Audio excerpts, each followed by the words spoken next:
Kalau law of agency, what act yang kita refer? Apa akta yang kita refer, Syafiqah Najwa?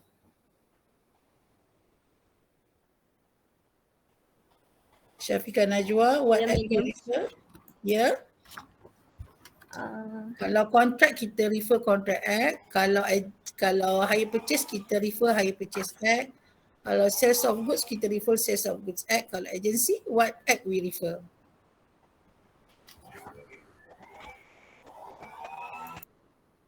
Contract Act 1950. Tengok tu, baru baca lah tu. Kalau tak jumpa, lambat rasa dalam first page. Okay, actually walaupun kita belajar topik baru, law of agency, the act that we refer is still contract act. Okay, cuma dia punya area ataupun topik adalah agency, focusedly. Okay, kita jumpa agency ni dekat mana? Dekat exception to capacity kan, minor. Agency walaupun bukan minor tapi walaupun dia minor tapi agency tu valid. Nah, selalu student terlupa padahal ada kaitannya. Okay, so agency being a form of a contract is governed still by the Contract Act. In this chapter, you will learn how to form a contract of agency, the relationship between the agent and the relevant laws affecting a contract of agency. Itu yang you akan belajar lah. Dan kita akan belajar duties of agent, duties of principal dan juga termination. Okay, so dalam law of agency ni kita akan cover pertama selain pada introduction, you ada yang nampak manual tu, formation. Formation of agency ni ada 5. Okay, classification authority of agent ni saya dengan effect of contract of agent ni ada tiga topik ni dan saya tak sentuh in detail tapi you boleh bacalah sebab biasanya soalan akan banyak ditanya kekerapannya. Saya akan sentuh yang kerap lah di formation, duties dan juga termination, 3 tu. Alright, so area classification, authority or effect tu sebenarnya ada kena-mengena in between topik-topik yang ditanya ni lah, iaitu duties dengan termination juga formation. Jadi bila nak fokus baca nanti, jangan lupa fokus lebih kepada formation, duties and termination. Alright, okay. Seterusnya, saya teruskan Section 135 of the said Act define an agent as a person employed to do any act for another or to represent another in dealing with third person. So akan ada yang melibatkan 3 pihak dalam law of agency. Contoh Sofia Natasha, dia ada tanah dan dia busy, dia tak ada masa nak jual tanah sebab dia pun kerja, contoh. So dia pun lantik agent. So agent ni akan berurusan dengan third party. Okay, agent akan berurusan dengan third party, maka akan ada 3 pihak. Sofia sebagai principal, contohnya dia lantik agent adalah Siti Aisyah. So agent ni akan diberi kuasa oleh Sofia lah, wakil Sofia untuk berurusan dengan buyer atau pihak ketiga untuk jual tanah Sofia. Okay, alright. So third party biasanya buyer lah, Siti Aisyah agent yang menguruskan bagi pihak Natasha. Okay, Sofia Natasha. So dekat sini dia define it further states that the person for whom such act is done or who is so represented is called the principal. Okay, pihak yang memberi kuasa kepada pihak satu lagi atau yang diwakilkan adalah, yang mewakilkan adalah principal. Hence, agency is the relationship which subsists between the principal and an agent, where the agent has been authorized to act for the principal or represent him in dealing with another or third party.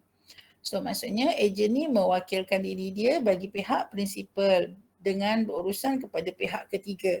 So kalau awak tengok gambar rajah tu ada 3 tu kan. Contract of agency antara principal dengan agent. Okay, contract of agency, pelantikan dia sebagai agent itu contract antara principal dengan agent. And then kontrak juga ada antara principal dengan third party. Dia tak ada kontrak antara principal agent dengan third party, tak mungkin sebab agent bertindak bagi pihak principal. So kontrak yang wujud bukan antara agent dengan third party tapi antara principal dengan third party.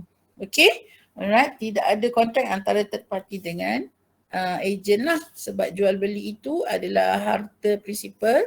Contohnya dan ejen hanya menguruskan. Tapi kontrak agensi antara principal dan ejen tu adalah, so ada two types of contract antara principal dengan ejen, dan kontrak jual beli adalah antara principal dengan third party. Okay, alright. So seterusnya, siapa sempat baca dan tahu apa dia capacity of agent dan capacity of principal? Siapa nak cuba? Sama ke capacity principal dengan capacity of agent? Izzatun Najihah? Ya, madam. Okay, apa dia capacity agent dengan principal? Capacity agent and principal. Apa dia? The age of majority and sound of mind. Betul, Okay, madam. itu principal. Kalau agent?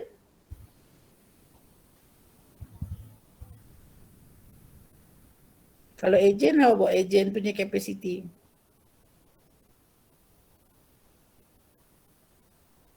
Kalau yang agent tu saya tak sempat baca lagi. Rasanya dah belajar pun, kan? Nur Adini Sofia, principal punya capacity dan agent sama ke tak sama? Ya, madam. Capacity of agent macam mana? Sekejap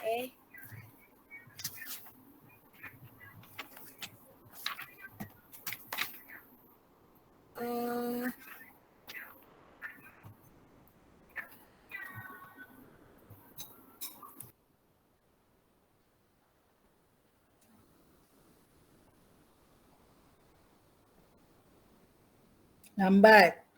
Ain Batrisha?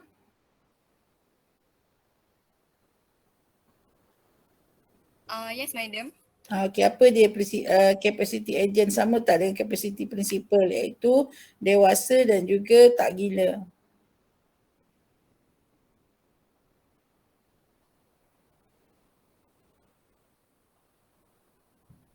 Lambat. Kenapa lambat?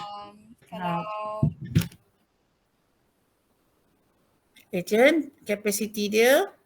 agent capacity dia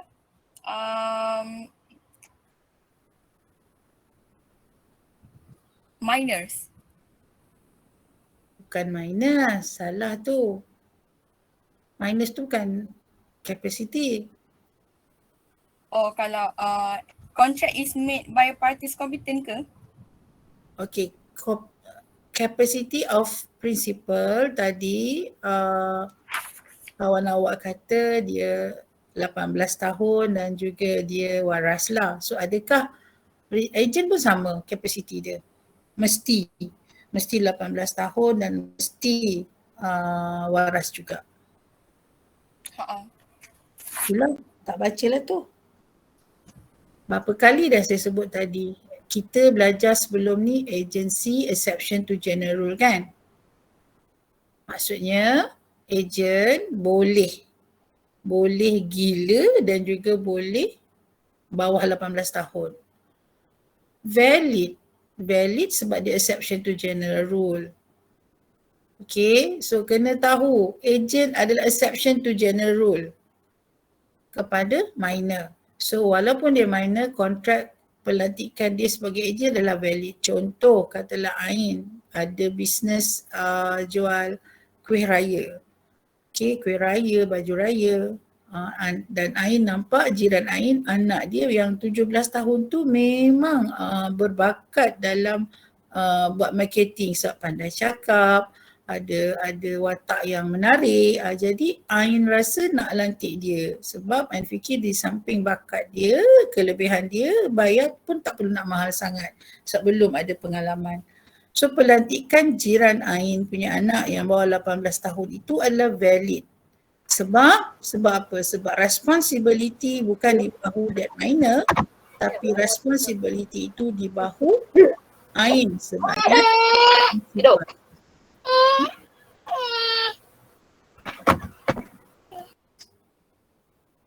Okey, Nafisa okey?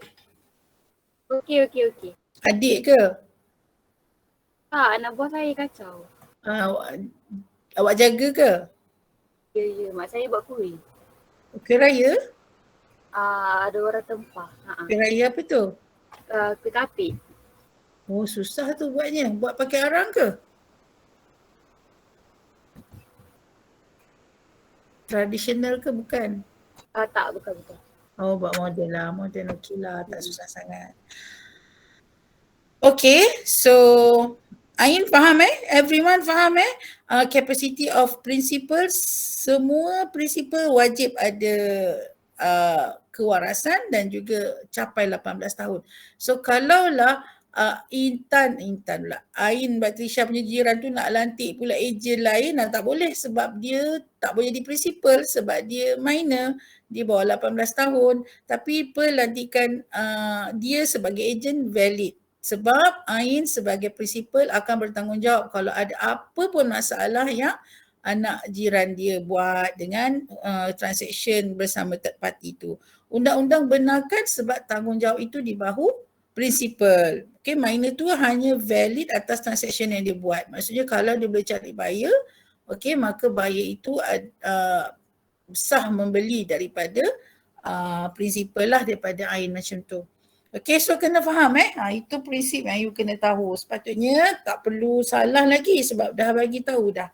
Daripada awal sebelum ni pelantikan ejen adalah tidak disyaratkan dewasa, tetapi responsibility itu ditanggung oleh ejen.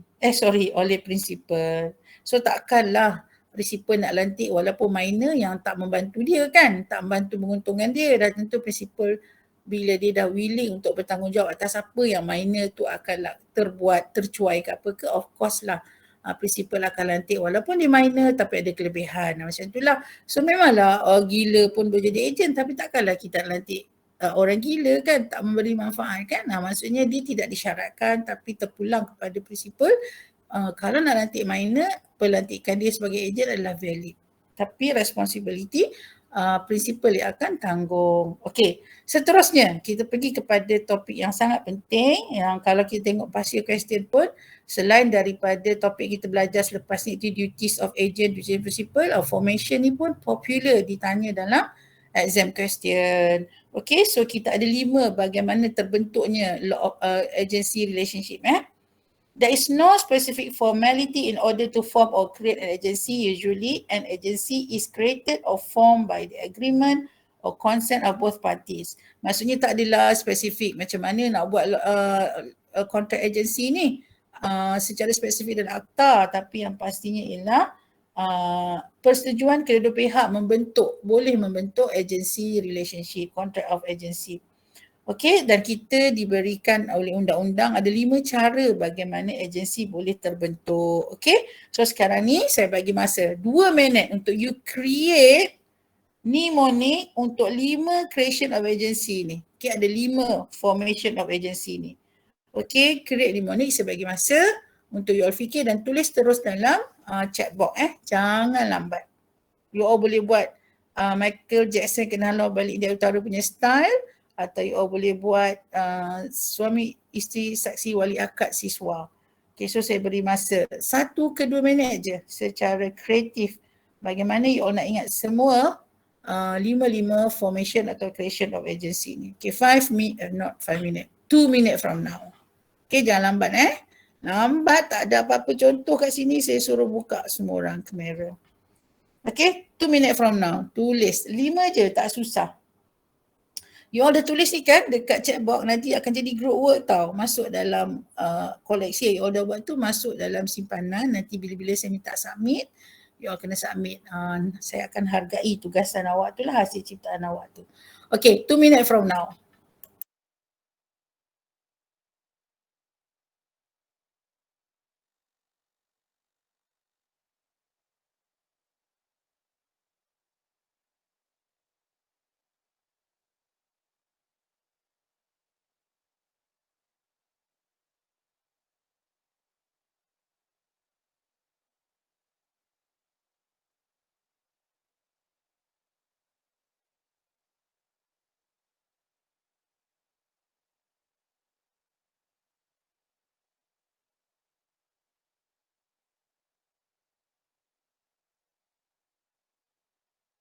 Okey, bagus. Silakan, silakan.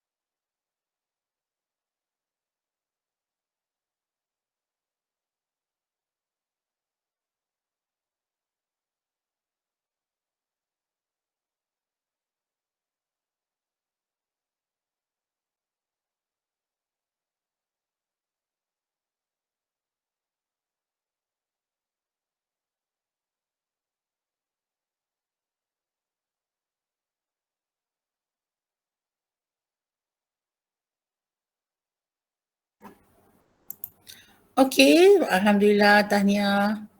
Yang buat dengan segera ni, maknanya awak fokus, awak beri perhatian yang baik. Okey, Aisyah, Randy. R adalah ratification, E adalah estoppel, N adalah necessity, D adalah apa? D adalah doctrine of estoppel lah kan? E tu express. Okay, E express. E express. I implied. Okay, Diren, Engku Aisyah. Diren.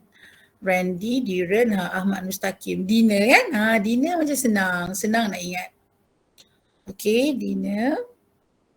Kalau Cik Wan Natasha, Amy ingin rasa nasi tomato Dr. Irfan. Ni teringat nak makan nasi lah ni. Mood raya ada lagi. Okey, Kristina, Nerdy. Ataupun sebenarnya yang saya ingat sangat student saya buat selain daripada Dina tu your super senior pun ada create juga. Randy, Irene, tu semua tu biasa kan, biasa. Tapi yang mudah ingat Dina, satu lagi Ainat. Ainat kan. Kalau Kristina buat nerdy kan, jadi Ainat. Senang ingat kan?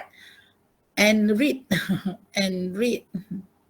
Okey, itu Muhammad Amirul Ashraf. So saya hargai semua effort you all. Catat sebagai sebahagian daripada group work you all. Okey, tapi Dina dengan Ainat antara dua mnemonik yang setakat ni bagi saya senang nak ingat lah. Kalau you all boleh jumpa lagi mnemonik yang lebih kreatif, silakan. Okey, silakan. Dia 5 tak banyak sangat kan. Tapi 5 ni lah kadang-kadang kalau exam sebenar, dia tanya yang mana bukan. Dia sebutlah pilih dalam jawapan kat bawah tu mana yang bukan. Kalau you tak ada Ainat, Dina semua ni pun boleh lupa. Itulah masalah dia. So dia sebenarnya agak membantu ya. Okay, so settle dah. Okay, so tahniah bagi yang dah siapkan. Yang belum siapkan tu sila-silalah in between saya mengajar tu you all boleh kalau ada idea lain lah. Kalau lebih kurang sama tak apa.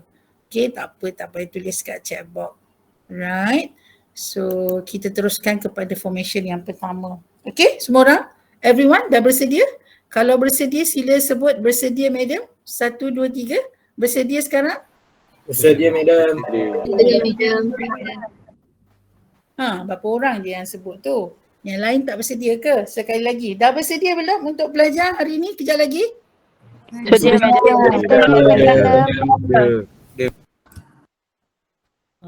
Saya tengok ni. Mana yang tak bergerak tu? Okay, so yang pertama agency by express appointment. Kita pun dah faham kan agency by express, sebelum ni contract pun ada express, intention pun ada express. So agak-agaknya express appointment ni apa Mustaqim? Bagaimana bentuk express appointment? Pelantikan secara nyata tu macam mana? Express appointment ni apa yang saya faham dia melalui orang kata percakapan ataupun melalui secara bertulis lah. Maksud dia tu secara bercakap tu macam kita nak jual saya principal nak jual saya punya rumah, ada banyak rumah. Lepas tu nak jual, saya cakapkan contoh macam saya cakap engineer saya, boleh tak kalau tolong jualkan rumah saya ni. Itu apa yang saya faham lah. Okay, so itu orally lah. Kalau writing? Okay, kalau writing saya buat secara bertulis lah, maksudnya saya tulis macam ada surat macam saya melantik sekian untuk menjadi saya punya ejen untuk tujuan jual rumah saya. Awak buat surat. Yes. Okay, so express ni memang mana-mana pun dua cara je lah. Writing, orally. Okay, writing, orally. Okay, senang tu soalan Mustaqim. Tak boleh jawab, memang nak kena denda. Okay, thank you Mustaqim. Okay, this is where the principal appoints the agent expressly, either orally or writing. So the principal clearly inform the agent that he is appointed as an agent. Macam Mustaqim sebut, dia jumpa jiran dia, nak lantik jiran dia jadi agent untuk jual barang-barang dia. Okay, pelantikan secara oral. So memanglah jiran dia tahu yang dia dilantik sebagai ejen untuk menjual barang-barang principal iaitu Ahmad Mustaqim. Itu orally. Tapi biasanya kalau nak lantik ejen untuk perkara-perkara yang besar jumlahnya, yang lebih serius, harga mahal, kita jaranglah nak lantik secara orally. So kita ada pilihan. Walaupun tak salah barang mahal, barang banyak nak dijualkan kepada ejen itu tak disyaratkan bertulis, tapi kita untuk security, kita biasanya akan prefer untuk melantik ejen itu secara bertulis. Bila bertulis, apa-apa berlaku nak bawa mahkamah, ada rujukan yang jelas, ada klausa yang clear yang boleh dirujuk oleh kedua pihak. Yang mana dilanggar kita boleh tunjukkan dekat mahkamah kan. So pelantikan ejen secara express juga melalui agreement bertulis. Okay, alright. So itu dua cara lah, senang nak faham. So takkanlah soalan ni nak ditanya satu untuk 20 markah kan, untuk express appointment. So for your information, untuk agency, formation of agency ni, yang paling popular ditanya adalah nombor 1 necessity, nombor 2 ratification dan nombor 3 implied appointment. Okay, kekerapan soalan ditanya. Okay, kebanyakannya nombor 1 necessity, nombor 2 ratification, nombor 3 implied appointment. So kalau you nak betul fahamkan, fahamkanlah 3 ni betul-betul dengan kes-kesnya sekali. Bayangkan kalau you kena ambil exam face to face, you tak ingat kes, memang you tak boleh nak jawab lah. Banyak kan, kalau awak tengok kejap lagi, kontrak je awak dah tengok banyak mana kan. Bayangkan betapa bersyukurnya you all belajar dalam musim pandemik, you boleh tengok juga nota untuk jawab. You cuma perlu gunakan skill, understanding you dan juga application you dan apa yang you belajar. Okay, so janganlah sekali-kali berani untuk tak membaca sebelum kelas saya dan menyebabkan you tak boleh jawab masa exam dan akibatnya jumpalah lagi sekali paper law 299 di Dewan Exam dan mungkin juga bukan saya yang mengajar pula tu kan. Boleh je orang lain mengajar kan, cuma you akan ambil masa nak faham cara dia kan. Kalau boleh elakkanlah. Kita ambil law, apa-apa subjek sepanjang pandemik ni, kalau boleh janganlah repeat kan. So kalau you repeat, contoh subjek law 240 kan, ada perubahan silibus bila silibus tidak bertukar lebih 30%, student yang repeat kena ambil tau paper tu. Maknanya konten dia belajar semester lepas dengan semester baru mungkin ada perbezaan. Nampak tak bila you repeat paper? So jangan ambil mudah. Apa you buat hari ni kesannya akan datang. So saya minta sangat, you tunjuklah dekat saya yang you betul-betul bantu diri you untuk saya bantu you. So jangan bila saya panggil tak respon, attendant nasi nama yang sama je melambat masuk. Kan, bila saya tanya lambat respon. Okay, bila saya benarkan tak buka kamera ni, fokus juga. Okay, fokus. Okay, bagi yang tak sihat, contohnya tadi ada bagi tahu madam, saya migraine tak boleh nak fokus sangat. Tak apa, saya tahu. At least saya nampak effort awak untuk dengar. Alright, bukan untuk orang lain, untuk diri you. Itu tujuan saya. Saya tegur ke, saya mungkin kalau saya marah sekalipun bukan untuk saya, tak ada kepentingan saya langsung. So please please pay attention. Sebab saya nak awak lulus dan saya tak akan luluskan you all tanpa you berhak lulus. Maksudnya you jawab main apa-apa je saya luluskan, tak mungkin. Okay, tapi siapa yang effortnya bagus, macam saya kata paling tinggi saya boleh tolong pun, grade you daripada 64 ke 65, 74 ke 75 tu saya boleh bantu. Okay. So benarkan saya untuk bantu you, bukan nak tukar daripada gagal ke lulus sahaja, tapi daripada A ke A+. Itu yang lebih baik lah. Contohnya 89, seronoknya nak tolong satu markah je, A+ cantik awak punya result kan.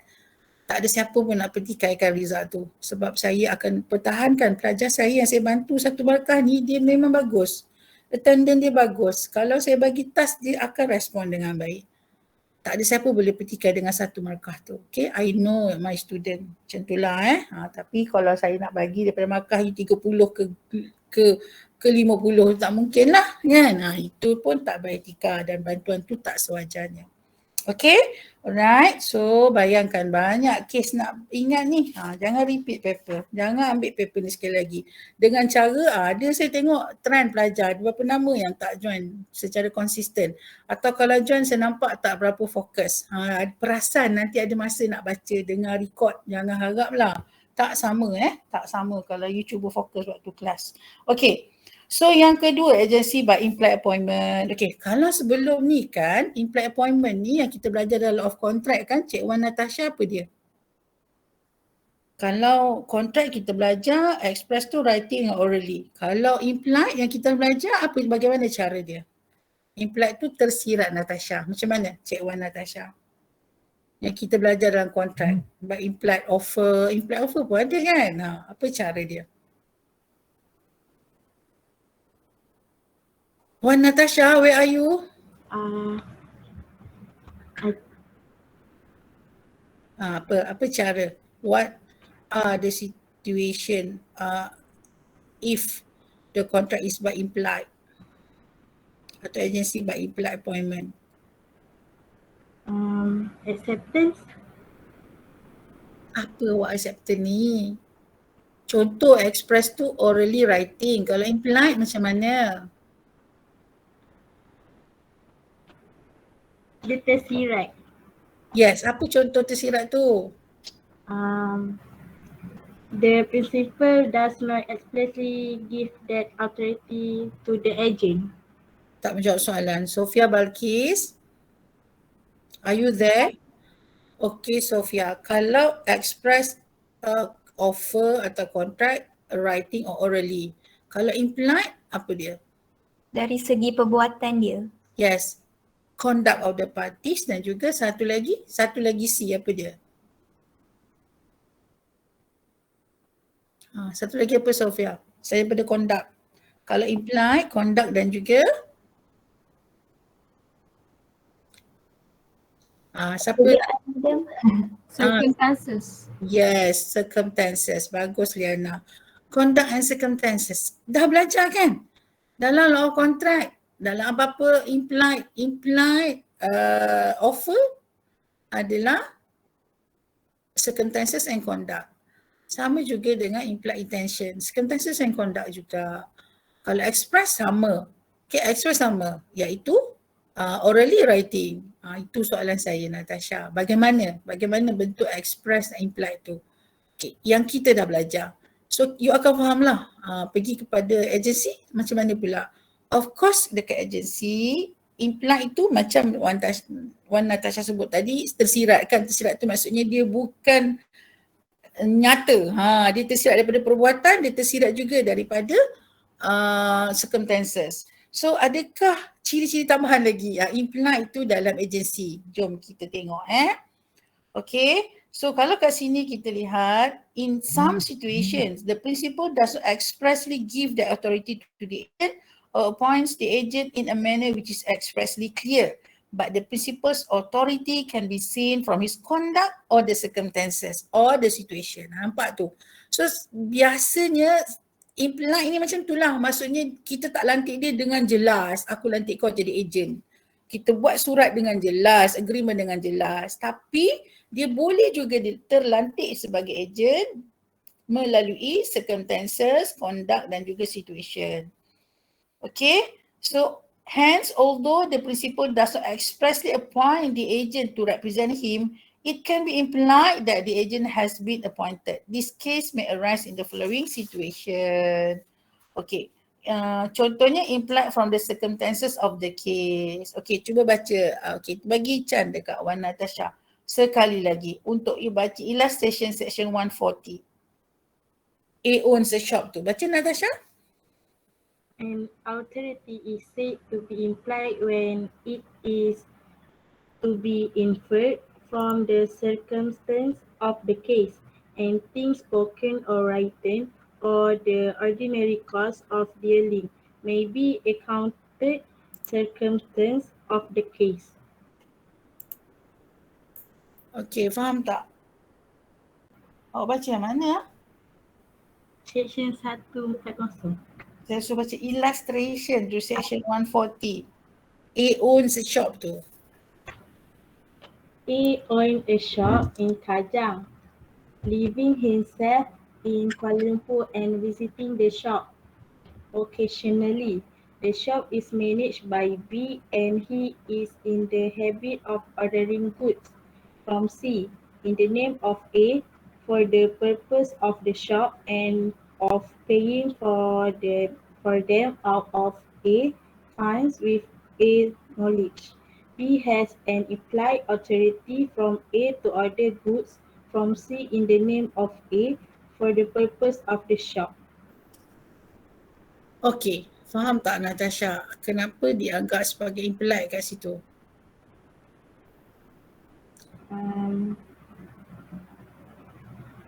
Sebab pelantikan itu tidak dibuat secara express. Dia tak bertulis dan tidak lantik juga secara orally. Contohnya dia tak, aku lantik kau jadi ejen untuk jualkan barang-barang ni, dia tak mention. Tapi from the circumstances kita fahamlah. Sebab pemilik kedai itu adalah A, iaitu dia duduk kat Kajang.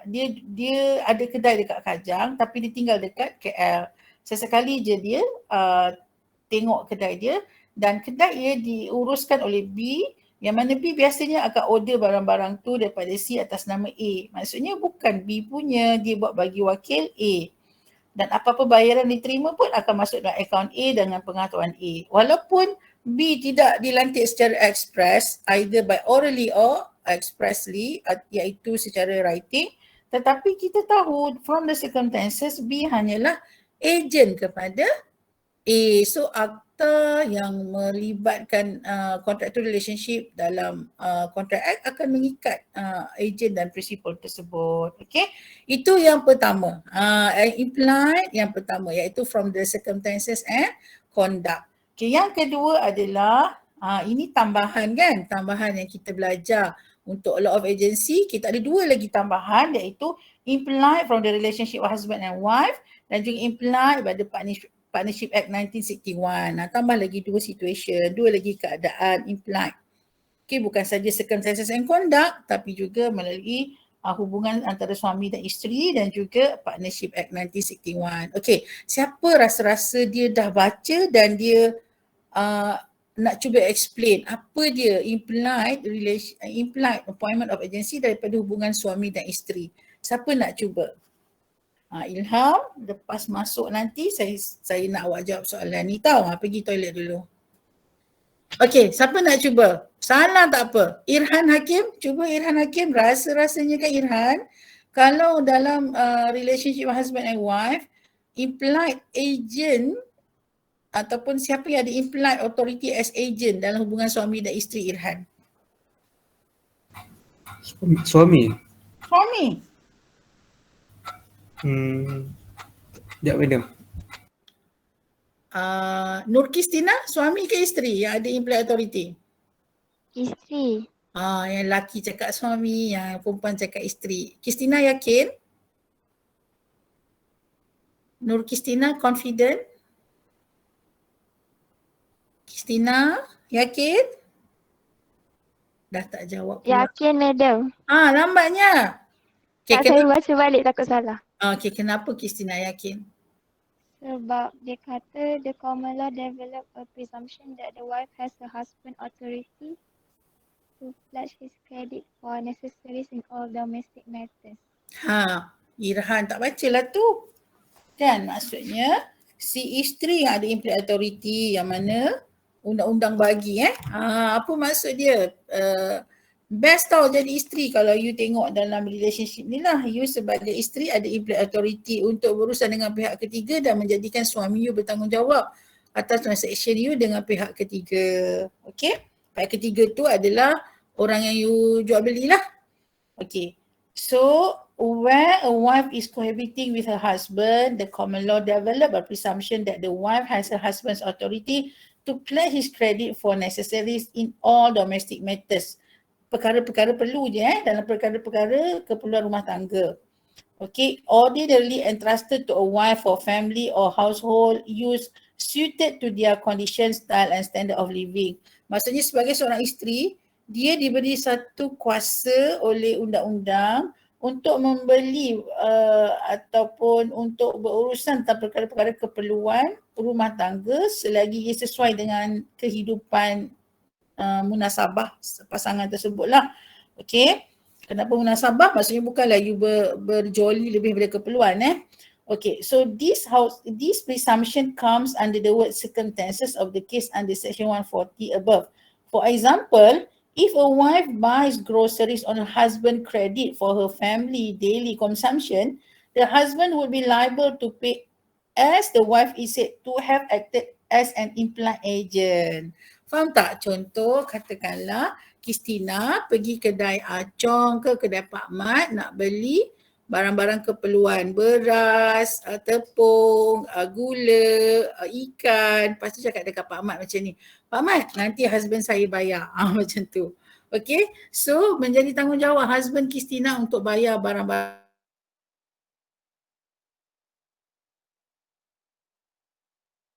sesuai dengan your life lah. Maksudnya dan juga kemampuan suami tak boleh berlebih asalkan dia domestic matters dan dia necessary dan suited. So apa yang Christina beli dengan pihak ketiga, dengan Pak Mat, pasar ke kedai runcit ke, akan menjadikan suami Christina perlu bayar dan bertanggungjawab atas kontrak yang Christina buat as a wife. Okay, itu maksud implied authority yang diiktiraf oleh undang-undang.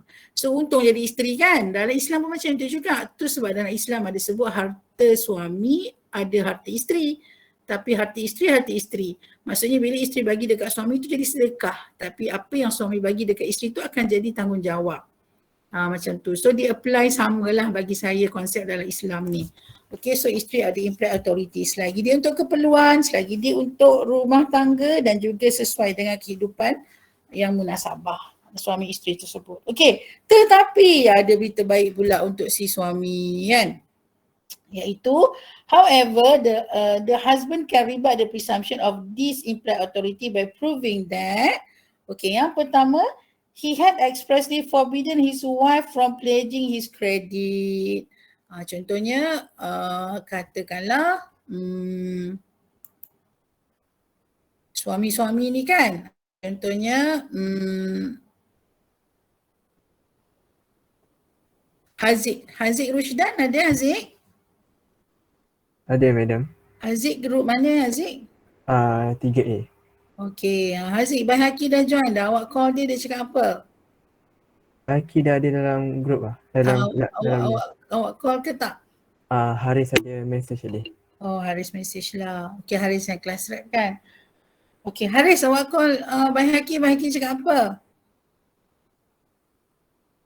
Haris? Where are you Haris? Dah tak ada pula si Haris ni. Haziq, awak call dia kejap lagi. Madam panggil nama kenapa tak respon Baihaqi? Baihaqi? Are you there? Tengok Baihaqi pun sama. Haziq again. Saya minta Baihaqi dan juga Haris call saya bukan setakat update dekat WhatsApp. Call saya. Okay. Saya jadi principal, awak jadi agent. Okay. So Haziq sekarang ni, Haziq faham exception yang pertama. Iaitu Haziq sebagai suami boleh rebut presumption of the implied authority isteri Haziq. Yang pertama, he had, iaitu suami expressly forbidden his wife from pledging his credit. Haziq dengan nyatanya bagi tahu isteri supaya jangan pandai-pandai hutang tanpa izin Haziq, tanpa keberadaan Haziq. Okay, so Haziq akan cakap kat wife macam mana contohnya Haziq cakap, ayang jangan pandai-pandai hutang lagi tanpa izin ataupun tanpa keberadaan abang. Macam tu. So itu adalah express forbidden seorang suami kepada isteri. Bila dia dah sebut jangan berhutang atau membeli barang tanpa pengetahuan atau tanpa keberadaan si suami, undang-undang akan mengangkatlah hak isteri untuk berurusan dengan pihak ketiga ataupun penjual untuk apa-apa urusan jual beli. Okey Haziq, faham Itu yang pertama Haziq pergi uruskan si Haris dengan si Baihaqi. Call dia. Baik, Kalau kejap lagi kata dekat dia, the moment dia masuk, madam suruh bersuara dalam GM ni. Okey, yang kedua, Jasri Zulkifli. Jasri? Ya, madam. Nasib baik ada. Kelas mana Jasri? 4D. 4D. Okey, Jasri faham tak yang kedua tu? Apa situasi yang kedua? Kalau yang pertama tadi, Haziq tegah isteri dia daripada berhutang tanpa keberadaan dia. So kena apa-apa dia kata kena dengan abang, Okay, yang kedua tu apa pula Jasri sebagai suami? Yang kedua tu saya warn supplier tu sendiri untuk jangan berurusan dengan wife saya. Okay, contoh skrip awak cakap dekat Pak Mat tu macam mana? Contoh macam Pak Mat tu jual apa, saya cakap Pak Mat jangan berurusan dengan wife saya kalau dia nak beli apa-apa. Okey, contohnya Zari cakap dekat Pak Mat. Pak Mat, kalau wife saya datang nak beli barang keperluan, Pak Mat tak payah bagi lagi dah. Biar saya sendiri yang uruskan. So efek dia apa? Kalau isteri Jasri datang nak beli barang-barang keperluan kat dapur, Pak Mat bagi. So Jasri sebagai suami boleh kata dekat Pak Mat, saya tak nak bayar. Macam tu. You dah terikat dah dengan kontrak isteri tu.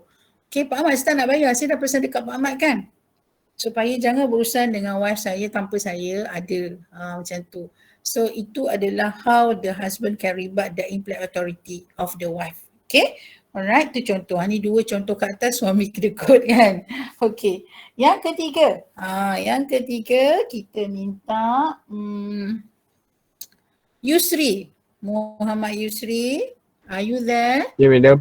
Masih baik cepat. Yusri, kelas mana Yusri? Kelas C. C, okay, dah ada D, dah ada C, dah ada A kan? Okay, so Yusri baca. Yang ketiga tu macam mana pula? Apa yang Yusri baca, lepas tu Yusri explain. Baca Yang mana madam? ketiga lah. Tadi dah 1, 2 dah. Yang ketiga pula. Isteri tu perlu sediakan Baca dulu. his wife was sufficiently provided with the goods of the kind in question. Apa maksud dia? Isteri dia kena sediakan layanan yang baik. Kena sediakan. Isteri kena sediakan layanan yang baik. Lepas tu? Tu je. Rasanya tu je. Itulah. Bila baca ni? Baru baca. Baguslah tu. Nak ambil paper ni sen depan? Nak ambil Nak ke repeat paper ni? Tak nak madam. Nak ambil masuk dalam lewat exam tu. Nak ke? Tak nak madam. Habis tak nak, kenapa tak baca? Kenapa tak baca? Okey, bila awak baru baca, maksud pun salah. Tak menjawab soalan, macam mana nak jawab dengan betul tu? Okey, saya minta Baihaqi baca dan terangkan Baihaqi. Dia dah respon dekat chatbox tu. Baihaqi, baca Baihaqi.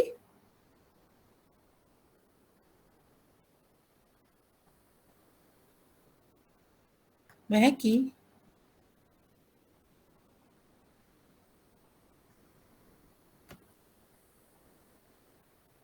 Baihaqi nak kena ni Baihaqi. Tak tulis pun kat chatbox kalau rasa ada something yang you rasa you terganggu ke? Okey, Ahnaf, betul ke apa yang Yusri sebut tu? Isteri kena sediakan keperluan layanan dia kata. Betul ke Ahnaf? Ya, madam, saya betulkan sekejap. Okey. Kan tak boleh. Kau baca pendahuluan mesti bolehnya. Apa dia Yusri? Husband tu dia dah sediakan barang keperluan yang lengkap. So Isterinya bekalan dia dah cukup lah. So bila dah cukup, bila dia berhutang dengan pihak ketiga, suami boleh tidak bertanggungjawab atas kontrak tersebut. Okay, contoh Yusri, gaji dapat gaji 5,000 bagi beli barang keperluan 2,000. Cukuplah kan kat rumah tu. So dia masih lagi beli benda-benda keperluan di kedai Pak Mat. Jadi Yusri kata dah, Pak Mat cakap dengan wife, I tak nak bayar. I dah beli cukup. Macam itulah. Okay. So bila you dah beli secukupnya, isteri masih berhutang, maka implied authority tu akan terbatal. Okay, akan terbatal. Okay, faham Yusri?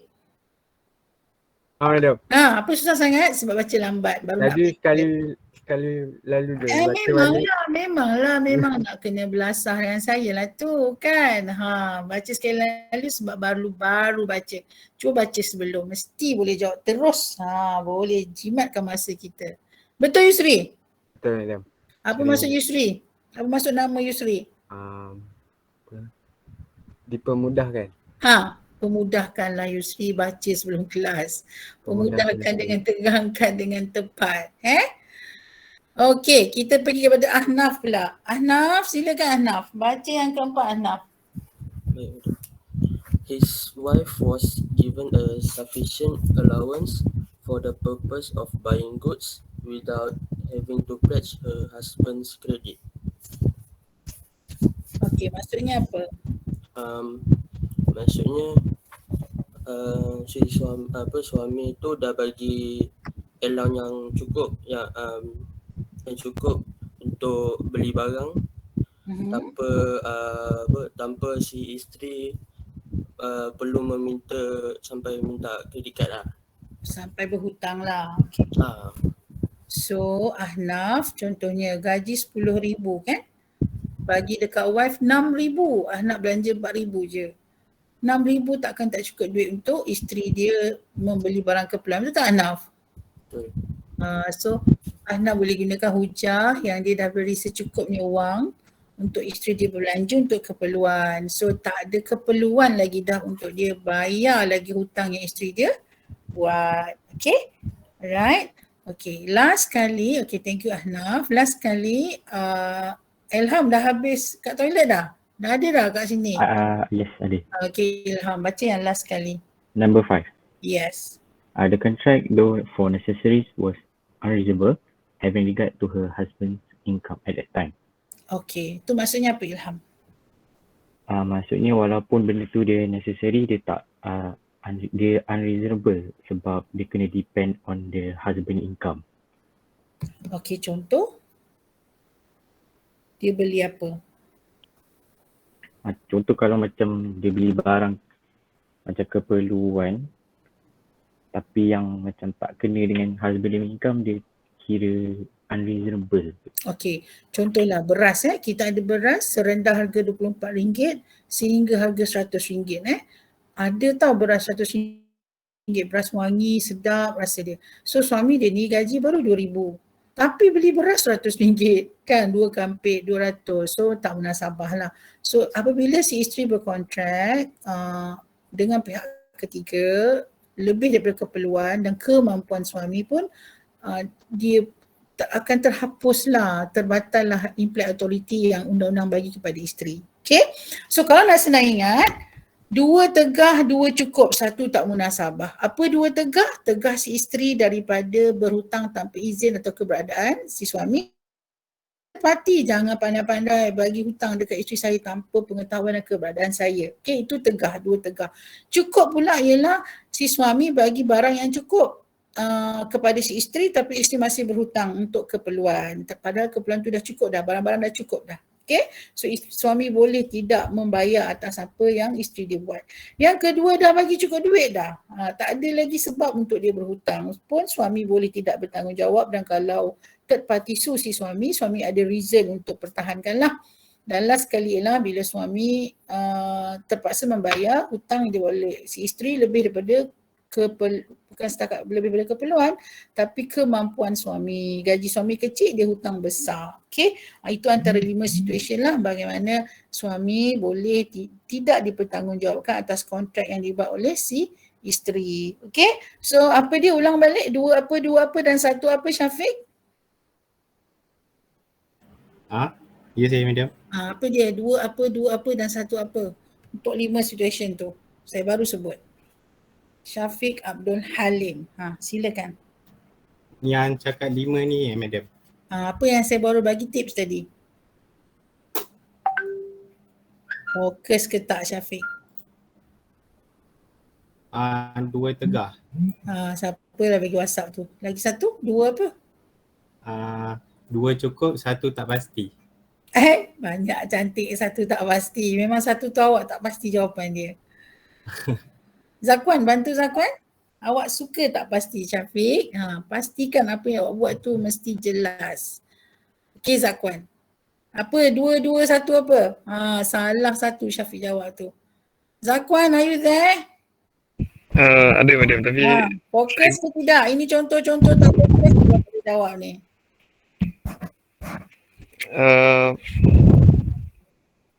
Haziq dah lepas. Okay, Ha. 2 express, 2 sufficient, 1 Banyaklah awak Saya punya pun tak tahu. express, dua express ke? Daniel, dua apa, satu apa Daniel? Muhammad Daniel, are you there?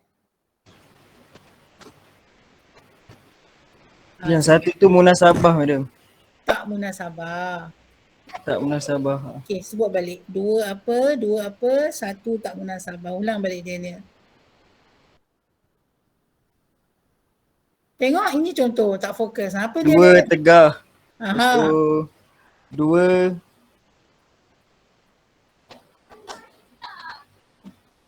Tengok tak boleh jawab. Macam mana? Nak jumpa ke next time you all ni? Nak ke Daniel? tak madam. Macam mana? Benda senang macam ni nak fokus pun tak boleh nak fokus. Baru je saya sebut. Belajar kelas media Marziana tak boleh tak fokus tau. Saya tahu siapa tak fokus, siapa fokus. Awak jangan main. Tak boleh jawab juga. Padahal baru je saya sebut.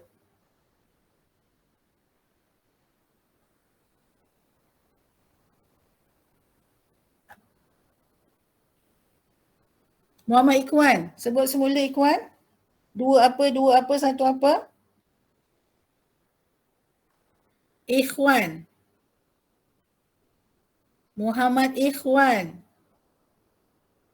Are you there Ikhwan? Tengok kenapa tak respon Ikhwan. Ikhwan kelas mana you all? Ikhwan kelas apa? C ke? A. Okey, kenapa tak respon lagi Ikhwan ni? Ismail. Muhammad Ismail. Ya saya. Okey, Ismail apa dia? Awak kelas mana? Kelas D. Okey. Dua apa, satu apa?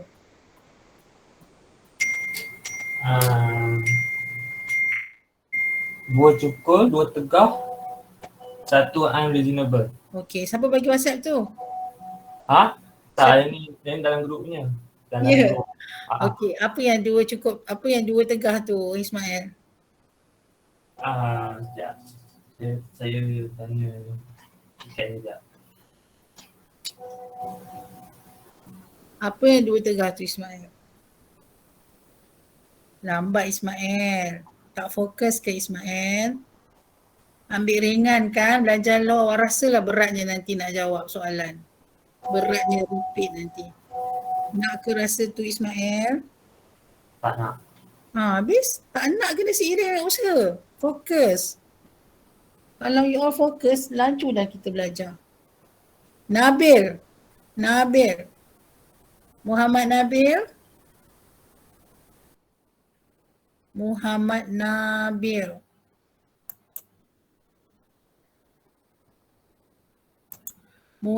Nabil, are you there? Nabil Norisham.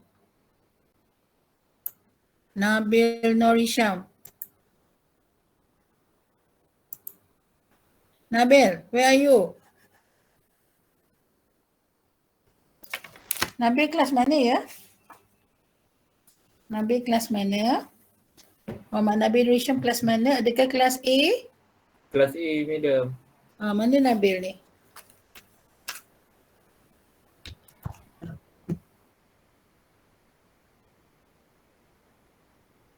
Okey, kita ulang balik nak mustaqim. Ulang apa dia? Dua cukup, dua munasabah.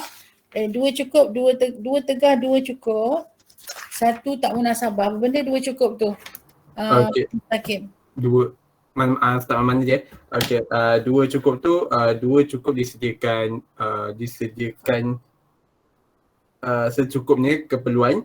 Lepas tu disediakan dua cukup allowance tu. And then dua tegah tu tegah daripada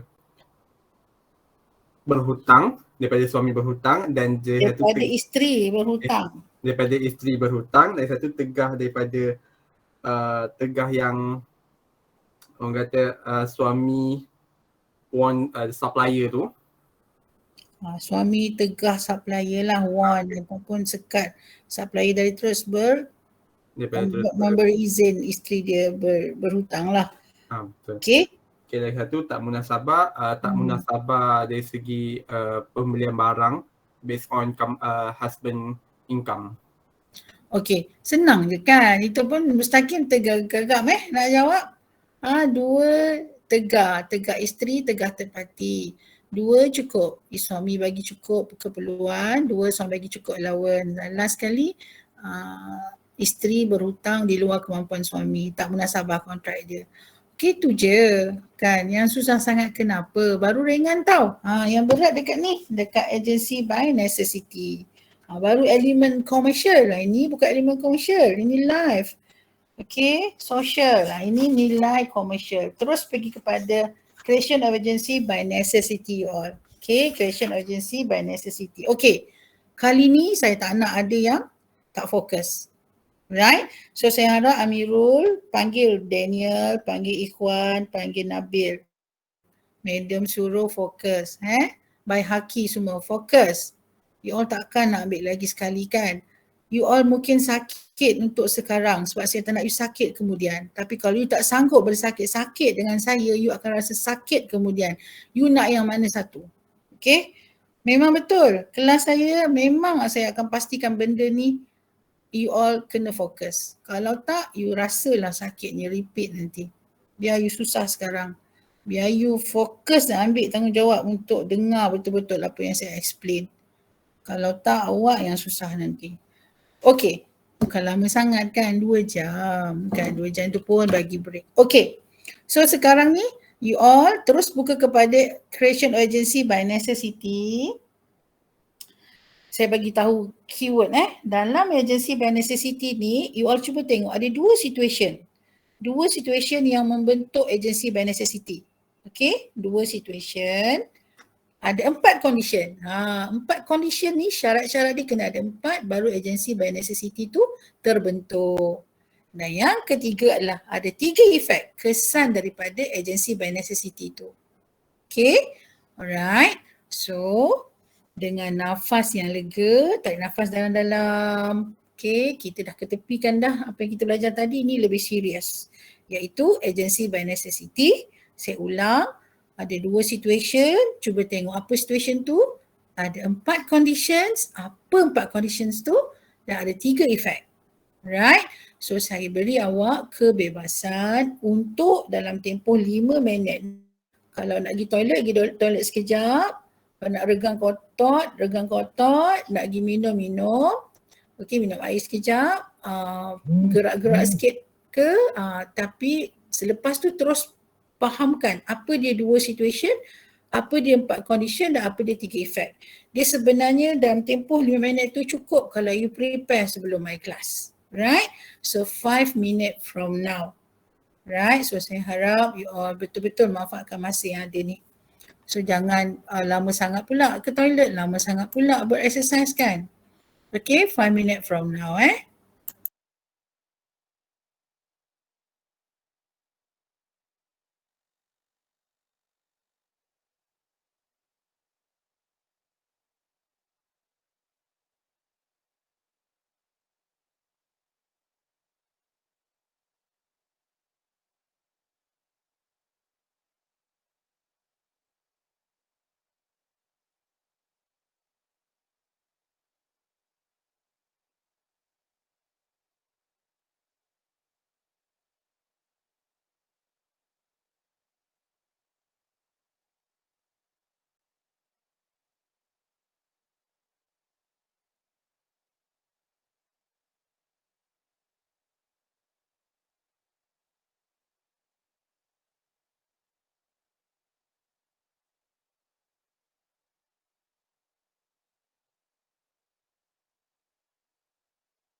Alright all, siapa yang sedang tekun di belakang kamera, please raise hand everyone.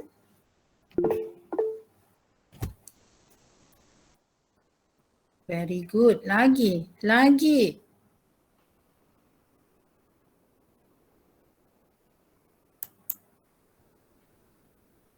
Okay.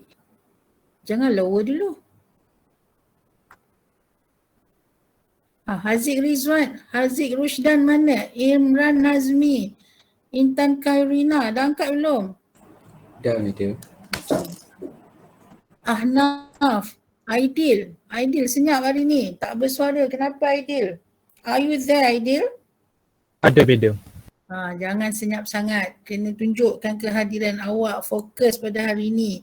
Ambil peluang untuk menjawab walaupun tidak ditanya. You all boleh mencelah bila saya tanya rakan you lambat, madam saya cuba macam tu. Okay, bantu cepatkan pembelajaran, proses pembelajaran. So yang asyik tak boleh jawab tu kena rasa akan datang nak mencelah kalau tak ditanya. Seolah-olah you tunjuk ada waktu mungkin you tak fokus tapi ada waktu lain you fokus.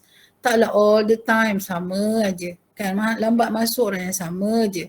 Tak boleh jawab orang yang sama je. Kalau minggu ni tak boleh jawab, minggu depan respon dengan baik, tak apalah kan. Janganlah sama, konsisten benda yang tak berapa baik. Konsistenkan benda yang baik ataupun kalau sesekali tak okey, sesekali kita tunjuk you okey. Alright, so you all dah tengok dah ada dua situasi. Okay Aidil, apa yang Aidil sempat baca untuk agency by necessity ni? Apa sebenarnya agency by necessity ni Aidil? Kelas fokus ya. Saya dah benarkan tak buka kamera tu. Saya percaya you boleh fokus. Teruskan fokus. Walaupun ada record jangan haraplah tanpa sebab munasabah tak nak dengar record ni. Tak sama you all. Okay Aidil, apa yang Aidil faham tentang agency by necessity Aidil? Agensi tersebut bertindak mengikut keperluan atau dalam keadaan kecemasan. Okay, cuba Aidil baca. Agency by necessity tu. Sometimes a person is not appointed as an agent but because of emergency or out of necessity in certain circumstances, he may have to do something to prevent the principal from losses. Okay, setakat itu apa yang Aidil faham? Walaupun seseorang tu tak di-appointed sebagai agent tapi disebabkan oleh kecemasan ataupun keperluan dalam sesuatu keadaan, dia mesti melakukan sesuatu in order untuk mengelakkan principal tu daripada kerugian. Kau baca awal lagi cepat. Lagi cepat jawab. Okay, so agency by necessity ni maksudnya saya tak lantik Pak Aidil jadi ejen saya. Tapi Aidil atas sebab kecemasan dan keadaan yang menuntut keperluan dia bertindak, dia terpaksa bertindak untuk melindungi prinsipal atau seorang daripada rugi. Okay, jadi apakah sebenarnya agency by necessity tu? Okay, in section 142, Aidil reserve kejap lagi saya tanya. In section 142 provides an agent has authority in an emergency to do all such act for the purpose of protecting his principal from loss. So terpaksa buat atas sebab kecemasan sebab nak hindar prinsipal daripada rugi. As would be done by a person of ordinary prudence in his own case yang akan dilaksanakan oleh orang-orang yang munasabah lah. Maksudnya dia akan bertindak perkara tersebut sebab berlakunya kecemasan untuk elak prinsipal daripada rugi. Okay, contohnya dia ada dua situation. Okay, dia ada dua situation. Okay, baca lagi sekali Aidil. When a wife is deserted or is justified in leaving her husband and has no means of support, a wife is entitled to pledge her husband credit for necessary to the income and life condition of her husband even against his wish. However, she cannot become an agent by necessity if her husband has provided her with sufficient allowance. Okay, itu yang pertama. Yang kedua? When a person is entrusted with another person's property and it becomes necessary for him due to the emergency situation to do something in order to preserve and to protect that property although he has no authority to do so. Okay, apa yang faham tak yang pertama tu? Faham sikit-sikit. Okay, yang kedua faham? Yang kedua faham. Okay, bagus. Okay, yang pertama tu lebih kurang sama macam yang husband and wife tadilah. Cuma bezanya ialah kalau kita lihat kat sini, bila wife deserted or is justified in leaving her husband, dia ditinggalkan suami atau suami tinggalkan dia ke Dan dia tidak diberi apa-apa pun duit ke allowance ke keperluan ke oleh si suami. So isteri ni nak teruskan hidup macam mana kan? Jadi undang-undang membenarkan si isteri ini berhutang untuk barang keperluan yang sesuai dengan life dia yang munasabah dan income si suami lah. Walaupun suami tak setuju. Kalau macam yang implied authority yang tadi tu, suami boleh warn kan, boleh forbid the husband, the wife. Tapi dalam keadaan keperluan dan dia tak beri apa-apa langsung, undang-undang membenarkan si isteri untuk berhutang dengan pihak ketiga tanpa kehendak suami pun undang-undang benarkan. Okey, cuma walaupun undang-undangnya ada kan, jarang isteri menggunakan faktor ni kan, sebab biasanya pihak ketiga tak nak campur tangan lah atas masalah rumah tangga macam tu kan. Tapi sebenarnya dari segi undang-undang peruntukan tu adalah dalam situation creation of agency by necessity. Tetapi dalam exam biasanya situation kedua lebih popular lah sebab dia adalah tentang commercial matters yang Aidil kata dia lebih faham kan. Okey Aidil, terangkan yang kedua tu Aidil. Apabila seseorang itu dipercayai untuk menjaga orang lain punya property, dan dia menjadi necessary untuk dia untuk jaga barang tersebut dalam situasi emergency in order to protect dia punya principal daripada rugi. Okey, contoh saya bagi Aidil, saya tak lantik Aidil jadi ejen saya pun untuk jualkan barang ke apa tak. Saya cuma suruh Aidil hantarkan barang-barang saya, sayur, ikan, daging, ayam ke Singapura kan. So dia bawakan barang, dia bawa je, saya tak lantik pun dia jadi ejen saya. Tapi bila dalam perjalanan dia nak hantar barang tu ke Singapura, tiba-tiba ada berita mengatakan bahawa tambak Johor runtuh jambatan, bencana alam. Memang Aidil tak boleh masuk Singapura. Okay, so bila Aidil tak boleh masuk Singapura, barang-barang saya tu akan rosak kalau tak ada siapa datang ambil dan beli. So Aidil tak nak saya rugi.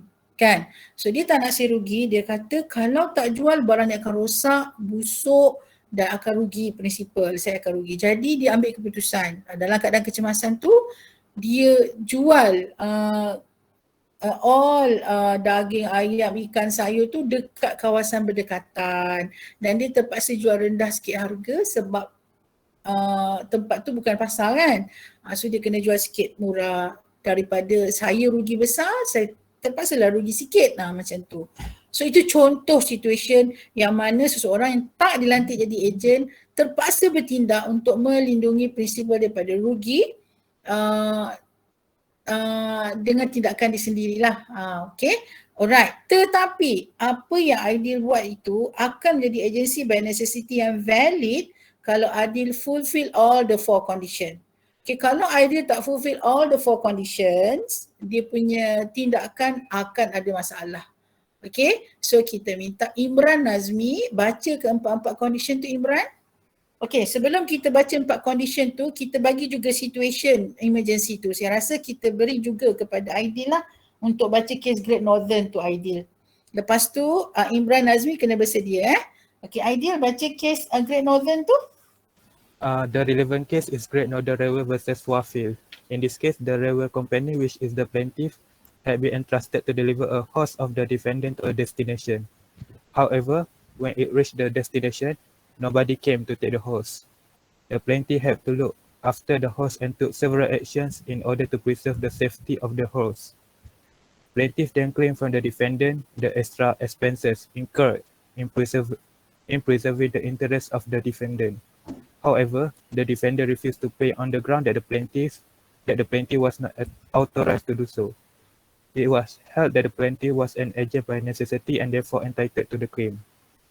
Alright, so apa yang Aidil faham? Apa berlaku dalam kes ni? Dalam kes ni, plaintiff telah diberi amanah untuk deliver kuda kepada defendant kuda tu deliver horse of defendant. Plaintiff diberi amanah lah untuk menyerahkan kuda defendant kepada satu destinasi. Okay, satu destinasi lah dia tak mention. Kes sebenar dia lah nak mudahkan you all faham. So however, tapi bila dia sampai ke destinasi tu, tak ada siapa ambil kuda tu. So apa berlaku yang rasa? Kuda tu mungkin akan lari, kuda tu mungkin akan lapar, kuda tu mungkin terpaksa dijaga kan. So bila tak ada siapa ambil, so plaintiff ni terpaksalah jaga kuda tu. Mungkin kena kasih kuda tu makan, dia kenalah beli makanan kuda tu. Lepas tu kalau tempat yang dia duduk kat lori tu contoh tak selesa, dia kenalah sewa juga tempat yang kuda tu boleh duduk dengan selesa supaya dia tak lari. Okay, ataupun terpaksa upah pula orang untuk tengok kuda tu ke. So benda tu tak disuruh pun oleh prinsipal, tapi ejen ni terpaksa bertindak untuk pastikan kuda tu tak lari, kuda tu tak mati, kuda tu tak sakit, kuda tu selamat. Tu semua tindakan dibuat atas kecemasan tersebut beyond his control bila orang yang sepatutnya ambil kuda tu tak datang. So itu yang dia kata the plaintiff had to look after the horse and took several action in order to preserve the safety of the horse. So plaintiff ni kemudian of course lah dia nak claim expenses yang dia terpaksa keluarkan. Duit makan kuda, duit sewa kuda, duit jaga keselamatan kuda tu, duit dia bukan barang dia kan, tapi untuk kepentingan prinsipal dia terpaksa buat. Tapi prinsipal pun kata, I tak nak bayar, siapa suruh you buat? I tak suruh you buat pun. Prinsipal tak nak bayar. Tapi mahkamah kata apa? Mahkamah kata it was held that the plaintiff was an agent by necessity and therefore entitled to the claim. Jadi you kalau buat benda-benda macam ni kan, you berhaklah claim daripada prinsipal. Kalau prinsipal tak bayar, dia berhak disaman dan you berhak dapat apa yang you tuntut. Okey, tetapi semua itu hanya boleh berlaku agency by necessity yang sah bila 4 conditions ini fulfill. Okey, clear you all case ni? Case Great Northern, semua orang clear ke tidak? Clear madam. Clear. Clear. Bagus lah, kena pantas-pantas jawab. Seperti mana berusahanya Aidil membaca dengan pantas. Okey, so tadi saya amanahkan siapa tadi untuk baca? Okey, you all yang lain so lower hand. Lower hand. Lower hand everyone. Aidil, suruh saya baca tadi Aidil lepas awak. Imran. Okey, Imran, silakan Imran Nazmi. Baca keempat-empat condition tu. Apa condition yang perlu ada Imran? Yang pertama, there must be a real and actual emergency. Lagi sekali, it must be real and actual emergency. Okey, besok hari apa? Besok Rabu. Rabu. Besok hari Rabu kan, lepas sebelum Zai apa? Sebelum Zai huruf apa? Ra kan? Awak tak boleh sebut R ya? Tak boleh. Nama awak siapa nama? Imran. Imran. Awak kena belajar tau sebut R. Kan bismillah, sebab nak baca Bismillahirrahmanirrahim kan. Slowly belajar boleh insyaAllah. Okay Imran, ramai student saya seperti lepas pun ada, selalu kena usik. Okay Imran, yang pertama, there must be a real and actual emergency. Okay, yang kedua Imran. The agent was entrusted with the principal's property or goods. Okay, yang ketiga. It is impossible for the agent to get the principal's instruction at that time. Okay, yang keempat. The agent of necessity has act in good faith. Okay, very good. Okay, yang pertama tu Imran faham tak? Kecemasan, okay, you all, semua orang, there must be a real and actual emergency. Kecemasan tu mesti real. Mesti yang beyond the control. Itu masuk real and actual emergency lah. Bukan inconvenient saja. Contoh kalau saya suruh tadi Aidil bawakan sayur, ikan, daging ke Singapura, dia pergi jual dekat Johor tu bukan sebab ada bencana alam ke jambatan runtuh yang luar kawalan, tapi Imran ni ya Allah tak sanggup lah bawa ikan medium ni, jual je lah kat sini, tak sanggup nak pergi sampai Singapura kan, dia jual below market price. So itu bukan real actual emergency, itu dia sendiri yang tak convenience, bukan beyond the control. Alright, so there must be real and actual emergency. Contohnya macam kes Great Northern ni kan, yang kita baca tadi, bila defendant tak datang, mahkamah kata itu adalah real and actual emergency sebab dia kena jaga safety of the horse dan dia dah fulfill all the 4 conditions yang ditetapkan oleh undang-undang ya. Okay, yang kedua, the agent was entrusted with the principal property or good. Dah tentulah kerana dia diamanahkan untuk bawa barang lah, maka berlaku kecemasan dia kena bertindak untuk melindungi prinsipal punya barang kan. So dari situlah dia diterima dan sah sebagai agensi by necessity dan terikat dengan undang-undang contract agency. Okay, macam kes Jebara Ottomani, it was held that a person is entrusted with the goods of another when he is being instructed to deliver the good to certain destination, and where at that time emergency occurred while the goods are under the responsibility of the agent. Kalau dia tak disuruh bawa barang tu, dia pandai-pandai bawa, bukanlah, dia bukanlah agent by necessity. Dia diarahkan oleh seseorang untuk bawa barang tu dan berlaku kecemasan dan dia terpaksa bertindak untuk melindungi prinsipal daripada rugi dan memastikan prinsipal tidak barang yang dibawa tu tidak merosak ataupun tak ada masalah. Yang ketiga, ini penting okay, it is impossible for the agent to get the principal instruction at that time. Okay, kalaulah you ada peluang untuk communicate dengan prinsipal, you kena communicate. Contoh ideal, berlaku tanah runtuh, nak pergi ke Singapura tak boleh. Ideal nak kena jual kan dekat Johor tu. So ideal sebelum dia decide untuk jual segala-gala ikan sayur di Johor tu, ideal punya duty ialah ideal kena communicate dengan saya. Call saya sebagai prinsipal. You bagi tahu, madam, di sini ada berlaku jambatan runtuh, berlaku bencana alam. Saya tak boleh masuk Singapura, madam. Saya berpendapat kalaulah nak tunggu sampai settle runtuhan ni disettlekan, ayam-ayam madam ni akan rosak.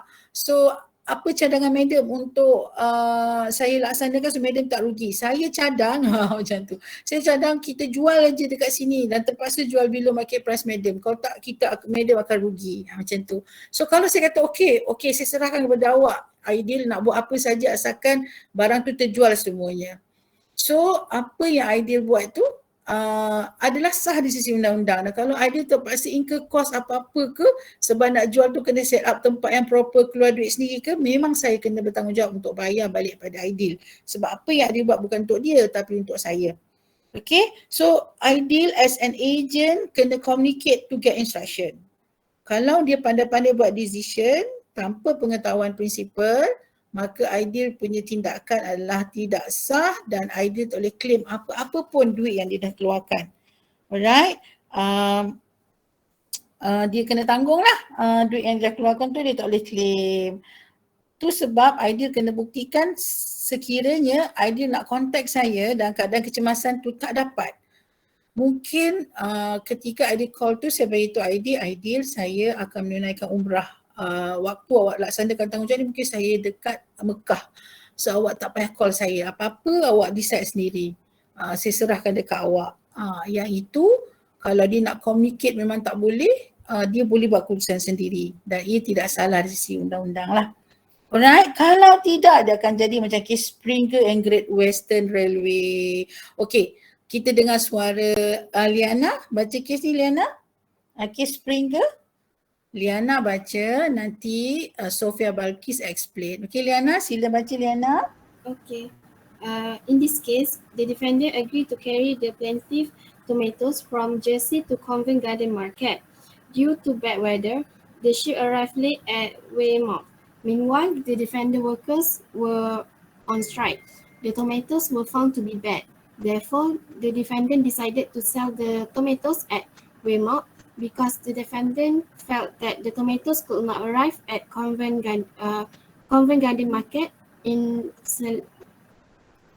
saleable condition. However, the defendant did not communicate this to the plaintiff. The plaintiff sued the defendant for the damage. It was held that the plaintiff was entitled to the damage because the defendant were not agents by necessity since they had failed to communicate with the plaintiff when they could have done so. Okay, you all kesian tak dengan plaintiff defendant ni? You all kesian tak dengan dia? Liana kesian tak? Again? Kesian tak Liana dekat si defendant dalam kes ni? Kesian. Pandai pun. Kenapa kesian Liana?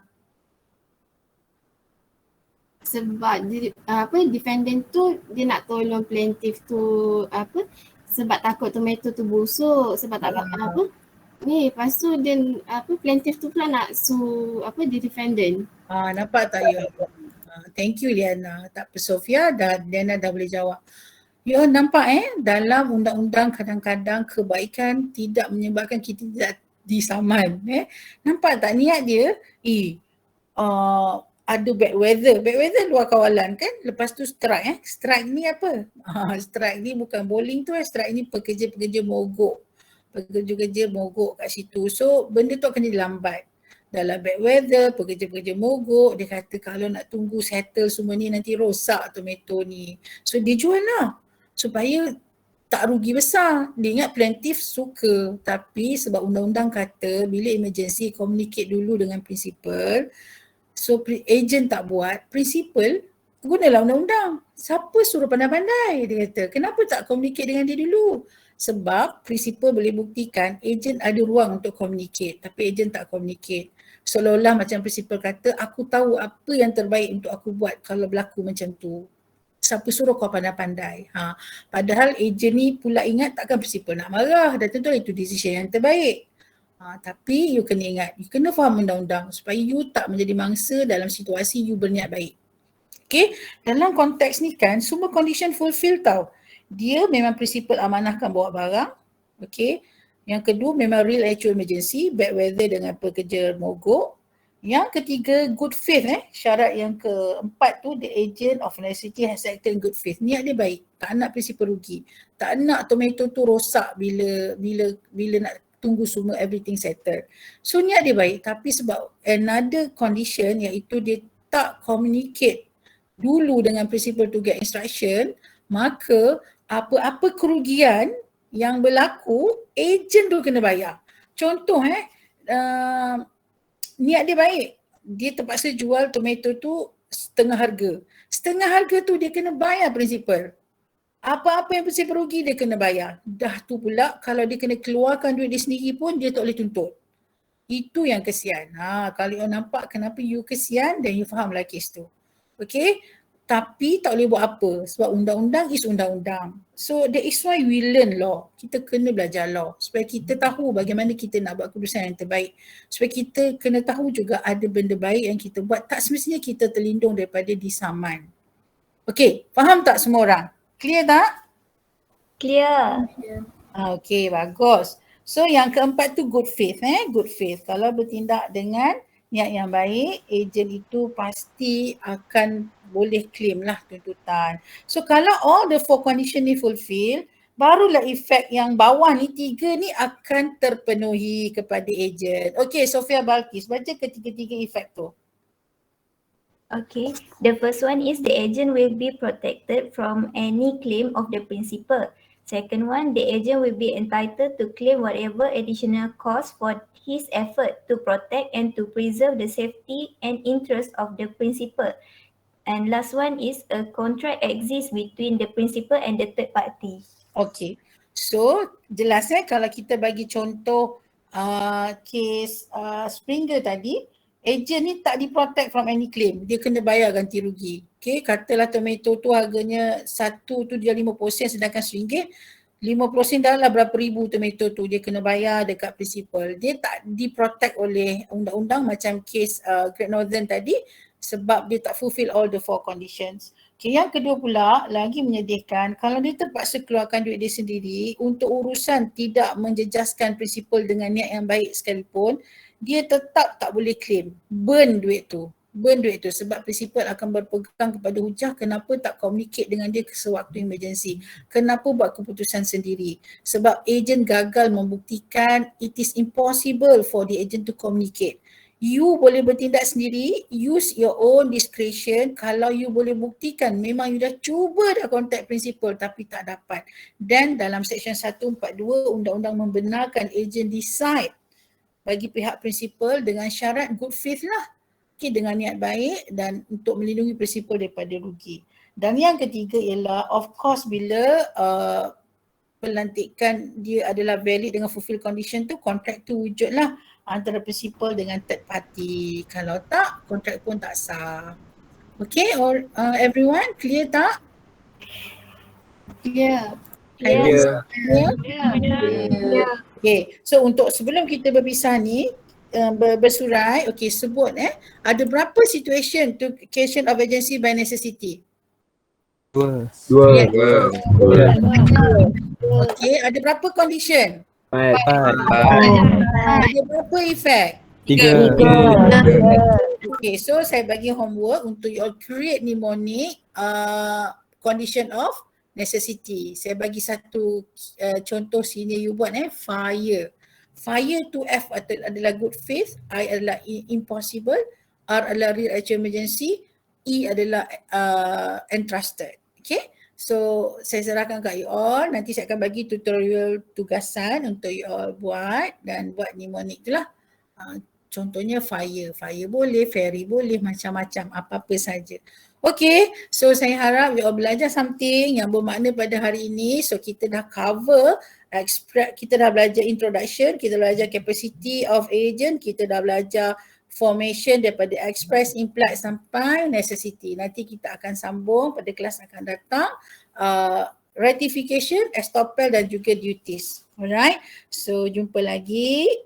Moga yang terbaik untuk you all. Saya sentiasa doakan you all dan sebenarnya hari ni saya banyak cabaran.